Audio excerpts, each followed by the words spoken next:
Comenzamos aquí una aventura que esperamos todo nuestro equipo que sea de su agrado aquí en Radio Cigüeña en el dial 98.4 de la FM, los jueves de 11:30 a 12.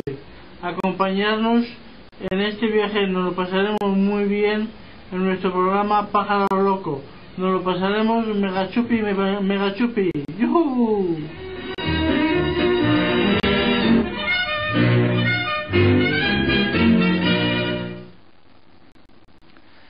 Hola, buenos días. Estamos en el programa El Pájaro Loco de Radio Cigüeña en el 98.4 de la FM. Esta mañana vamos a presentaros un programa en el que consta de una entrevista a la directora del CRPS de Arganda, la señora Silvia Parravera. Es licenciada en psicología. A continuación pondremos un poco de música. Luego, dichamente la entrevista, y nos despediremos.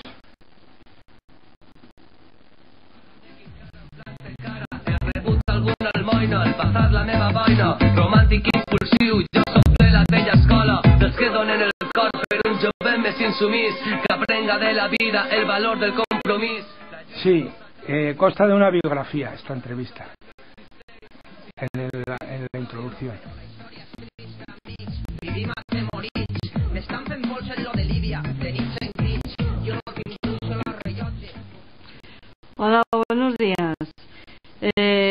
Hoy, como ya os ha dicho Vladi, tenemos una entrevista y yo os voy a contar la biografía de Silvia Parravera.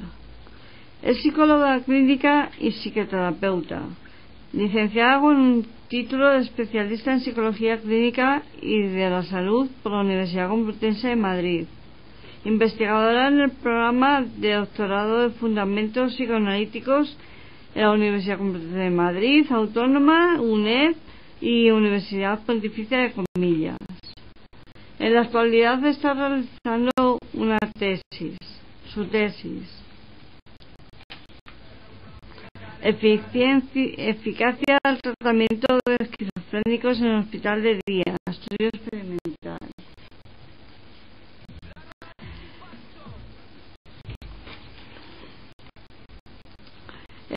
Ha realizado varios máster, por ejemplo en teoría psicoanalítica por la Unidad Complutense de Madrid y en terapia familiar sistémica. Sí. Su experiencia profesional es muy amplia. Dirigió como directora del equipo clínico del Hospital de Día de Salud Mental CEMPA en Madrid. Ha trabajado como psicoterapeuta individual en pacientes graves y crónicos con enfermedad mental grave, y también como psicoterapeuta de grupo en pacientes psicóticos y en grupo multifamiliar. En terapia individual de pacientes ambulatorios y familias con trastornos neuróticos afectivos y de la personalidad. En el Hospital de Día del Instituto Montreal trabajó como psicóloga clínica en prácticas en el Hospital Psiquiátrico de St. Luke en Londres y como psicóloga infantil en Great Osmore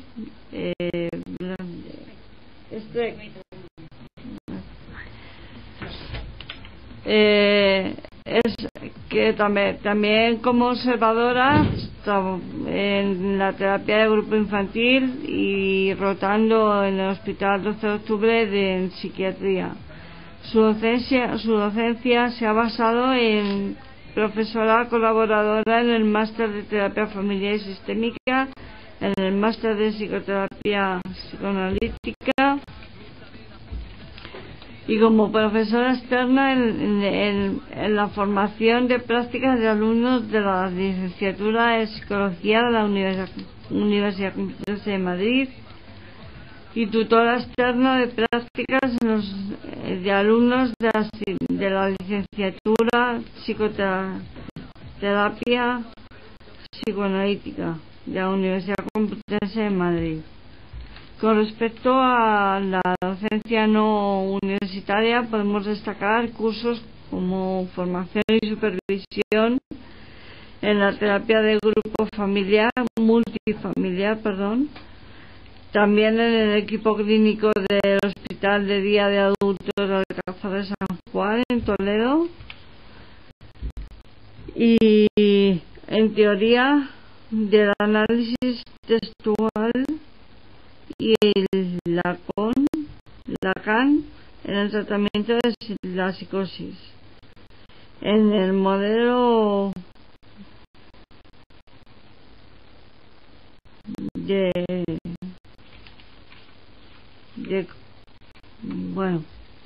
comunidad terapéutica y en el tratamiento en el modelo y en el tratamiento del tratamiento de pacientes psicóticos. Y con respecto a sus publicaciones podemos decir que hay un artículo, Atención multifamiliar, música y psicoanálisis, y ponencias de atención familiar y recepción del adolescente psicótico y psicoterapeuta, determinante en la apertura para el desarrollo de la partida. Y por último, trabajando actualmente como directora del CRPS de Arganda.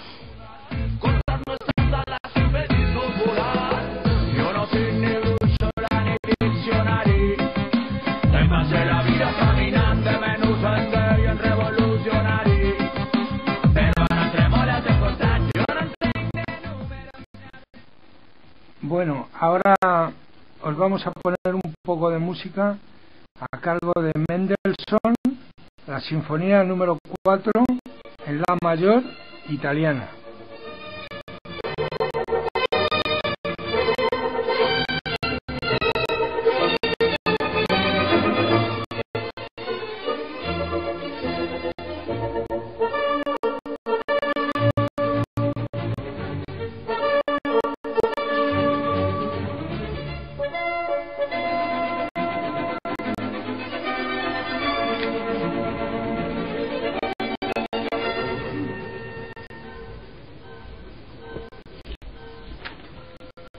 Bueno, bienvenida Silvia al programa, y mi primera pregunta es, ¿está casada o soltera? Y si es así, ¿tiene hijos? Gracias por vuestra invitación. Sí, estoy casada desde hace 10 años con un sevillano que se vino aquí a Madrid a vivir conmigo. Y tenemos una hija, que es una hija de acogida, que lleva con nosotros desde hace año y medio, y que tiene 2 años y medio, casi 3. Muy bien.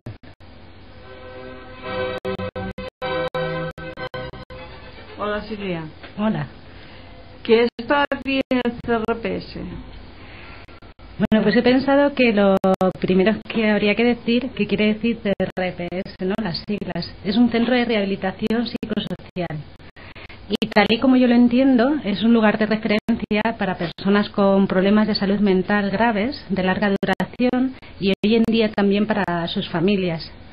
Está situado en la comunidad y gestiona la atención psicológica y social en coordinación con salud mental para quienes quieren implicarse en un proceso de recuperación a través de la puesta en marcha de recursos propios, afectivos, psíquicos, de tipo social, con el fin de retomar un proyecto de vida, ¿no?, particular, propio de cada uno. Porque las personas que asisten al centro han tenido que enfrentar un sufrimiento afectivo y psíquico, a veces insoportable, que les ha llevado a desarrollar dificultades en su forma de relacionarse y de estar en el mundo, lo que les ha impedido participar en la vida familiar, laboral, social, llevándoles a un bloqueo vital y generalmente al aislamiento. Nosotros, en principio, entendemos el recurso como una forma de enfrentar este bloqueo y de salir de ahí, ¿no?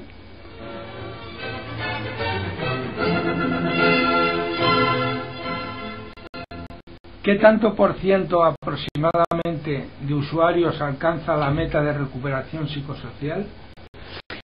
Esta es una pregunta muy difícil porque no existen datos fiables.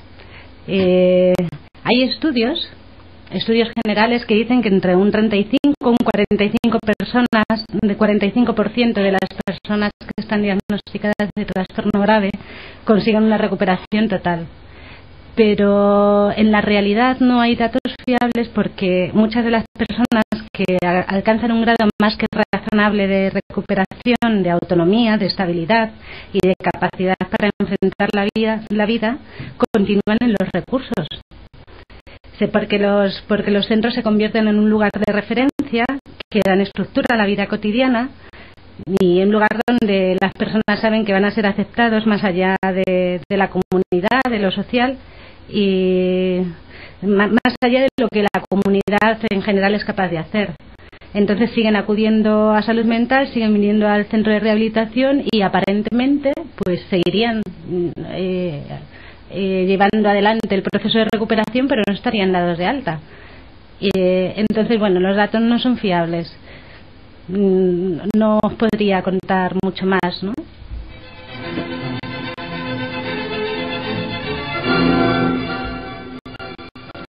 Con respecto a la participación, ¿consideras que el grado de participación de los talleres del CRPS es alto o bajo? Pues la participación en las actividades de grupo es una participación complicada. Hay muchos factores que tienen que ver en que se dé mayor o menor participación. Yo, pensando en esto, creo que tiene su peso el aislamiento con el que llegan las personas que vienen al centro, que requiere de un proceso de activación progresiva, un despertar, ¿no? Que está unido al proceso de integración en el grupo de compañeros, que también es progresivo. Esto por un lado, pero por otro lado también tiene su importancia el que uno se pueda identificar o no con el grupo de referencia con el que va a hacer la actividad, y ese grupo no está definido hasta que se pone en marcha, con lo cual uno no sabe si va a estar a gusto o no va a estar a gusto con el grupo. Por otro lado, creo que hace falta poder identificarse con la tarea que lleva a cabo la actividad, y no siempre son actividades que satisfacen las necesidades de todas las personas del grupo. El otro día una persona de Radio Nicosia decía que a veces los talleres le parecen infantiles, teniendo en cuenta los retos que tienen que enfrentar en la vida diaria, ¿no? Y que en un momento dado pues no se puedan sentir a gusto pues haciendo determinadas actividades que se proponen. Y otro factor que también me parece importante es el profesional que conduce el grupo, porque puede tener o no formación específica para esa actividad y puede existir más o menos interés personal. Y si es un profesional que siente interés por la actividad que se va a realizar, va a ser más fácil que transmita la motivación al grupo y que despierte el interés en cada una de las personas. Entonces, si la participación es alta o es baja, a mí me gustaría que fuera más alta, pero creo que para eso hay que generar un sentimiento de grupo, ¿no? de querer hacer cosas juntos, que a veces no es fácil.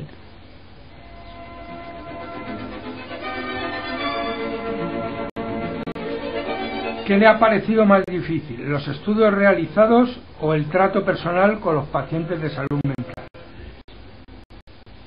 Pues no sabría qué contestaros a esta pregunta, pero creo que tanto los estudios como el trato personal con los pacientes ha sido siempre muy natural para mí, porque mi elección en cuanto a los estudios estuvo muy marcada por mi historia familiar. Yo siempre he estado muy unida a mi padre y a mi abuela, que fue una persona diagnosticada de esquizofrenia paranoide, y para mí entender el sufrimiento psíquico fue más una necesidad que una elección.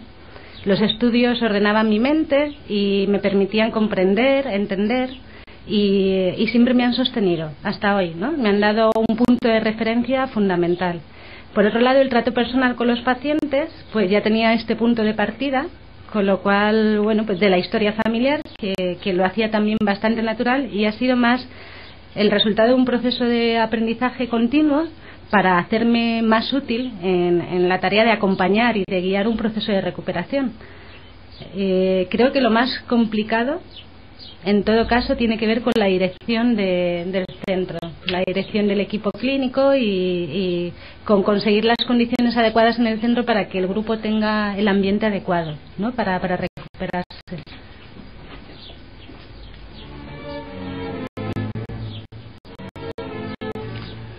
¿En qué medida afecta la crisis en los recursos económicos de la Fundación? Pues como todas las instituciones que dependen principalmente del dinero público, se ha visto afectada por los recortes de los presupuestos. De cualquier forma, Fundación Manantial a lo largo de estos años ha ido absorbiendo todos los recortes, los 3 recortes que ha propuesto que ha impuesto la Consejería de Servicios Sociales, y ha conseguido mantener funcionando todos los recursos sin despedir ni a un solo profesional, lo cual en esta situación que estamos viviendo me parece, bueno, de valor, ¿no? Ahora, esto es lo que ha ocurrido hasta ahora, que han demostrado lo bien asentados que tienen los cimientos en esta entidad, pero en adelante dependemos de que se den o no futuros recortes, y veremos a ver cómo hace Fundación Manantial otra vez, ¿no?, para gestionar esa falta de presupuestos sin dejar de atender su tarea fundamental, que es apoyar la salud mental.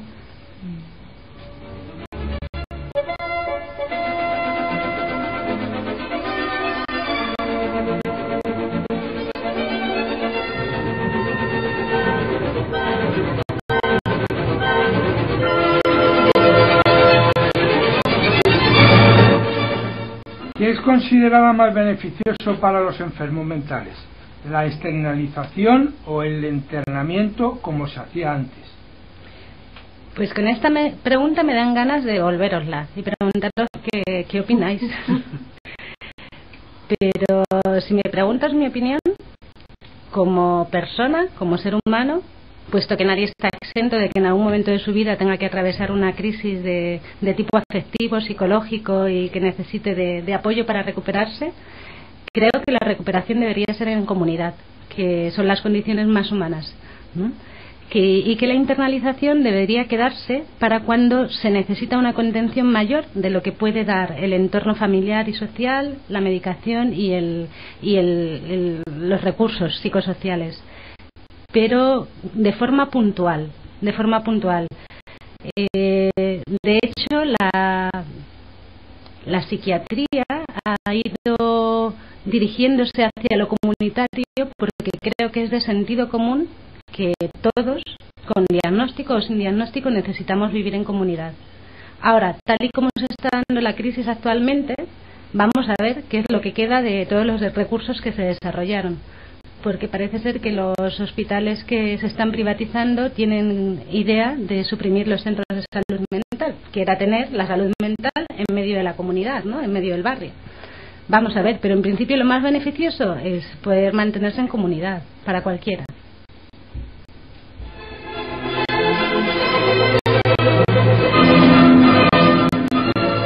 ¿Crees que la psicología ha evolucionado mucho de 20 años a esta parte?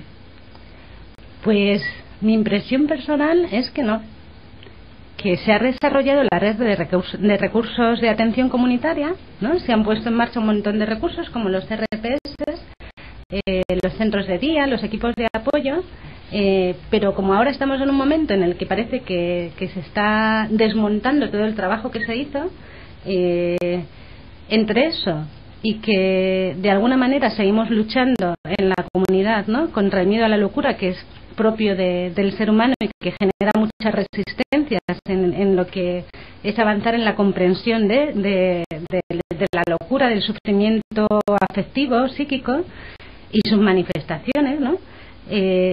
Me parece que sigue habiendo mucho aislamiento, aunque ahora sea de forma más sutil, ¿no?, pero que de alguna forma no llegamos a permitirnos entender cómo es esto de enfermarse y de recuperarse, ¿no? La gente está más asustada, en general, profesionales, lo social, los pacientes, las familias, y eso provoca un avance lento.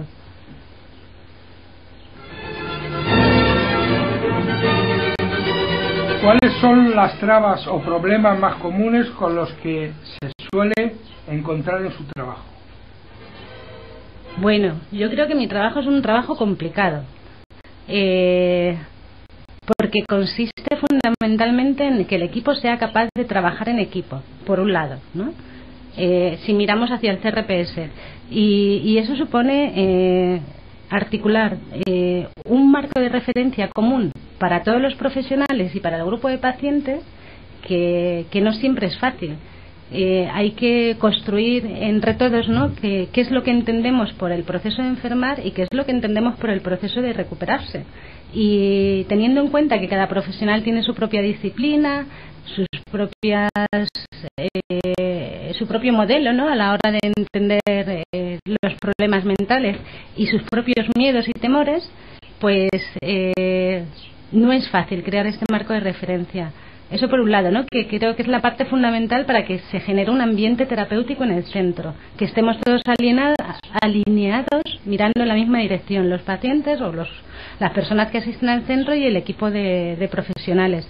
A mí esa me parece una tarea complicada, que además tiene que estar articulada con las demandas institucionales, es decir, que pertenecemos a una entidad, que además la consejería impone sus propias condiciones de cómo se debe trabajar, y en general creo que contamos con pocos recursos, que contar con un equipo de 10 profesionales para 90 usuarios me parece mínimo, ¿no?, estar en los mínimos, y eso genera mucha sensación de impotencia, ¿no?, cuando ves qué es lo que necesita la persona con la que estés en ese momento trabajando y que no se lo puedes proporcionar. Es una sensación difícil de llevar, ¿no? Sería una de las trabas fundamentales.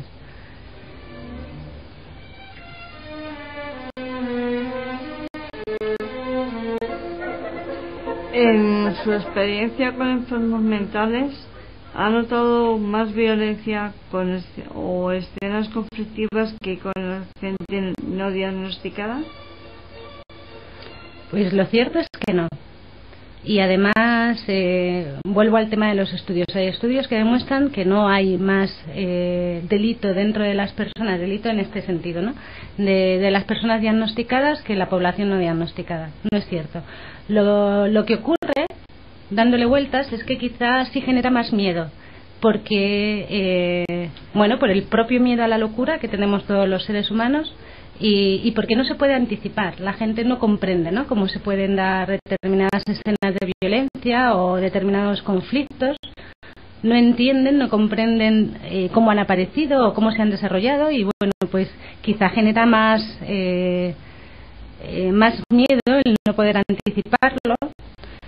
Pero por otro lado, la gestión de las pulsiones, como la agresividad, la sexualidad, es un proceso de aprendizaje que